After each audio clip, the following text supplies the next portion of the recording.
Thank you, Patrick, for that update. Now, several homes in Caddo and Bossier parishes remain without power, partially submerged in water and damaged by heavy rain. State, local, and federal agencies have responded. Here to talk about that response is U.S. Senator David Vitter.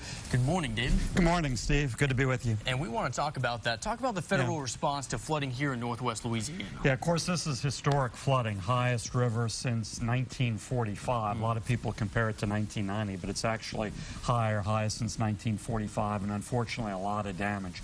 I'm going to see that damage firsthand today. I've been in contact with local and state and federal authorities for the last week plus, and I know everybody here on the ground is working really, really hard to minimize the damage and keep folks safe. And I know you have a meeting today with officials. What can we expect from that meeting? Well, my meeting is focused on federal officials in particular. I invited the district commander of the Corps of Engineers to be here. He's in the area. I invited leadership from the Small Business Administration. They'll be very important in the recovery. FEMA officials will be here this week, along with GOSEP from the state, doing damage assessment. So I wanted to gather the federal officials early and get them really focused on this, because it's obviously a major event. Yes, definitely. And we're speaking with the federal officials. What are they doing to protect the area, such as the homes and the streets here? Well, homes and streets, that's mostly up to local leadership, and they've been doing a great job. Local officials, the sheriff's offices, law enforcement, they've been doing a super job. Obviously, there is real flooding and damage that couldn't have been prevented, but they're doing a very strong job. The Corps is focused on the river, the levee system, making sure it's in good shape, looking for any vulnerabilities.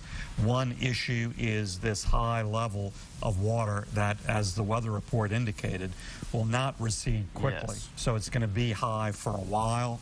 That puts additional pressure on the levee system, so the Corps is very focused on that. When the water recedes a bit, the Corps, along with the Red River Association, will be very focused on cleaning out debris, getting the river open in a safe way. Dredging probably will be involved in trying to get more emergency money for the Corps to look at the levee system, any needed repairs. And Senator, when you look at, we've been showing some clips of this and all the flooding. You said it is record flooding since 1940. What are your thoughts on this? Well, it's devastating for any community. I lived this, of course, with hurricanes in South Louisiana. People here have lived through it before, although it's been a while, 1990 at least.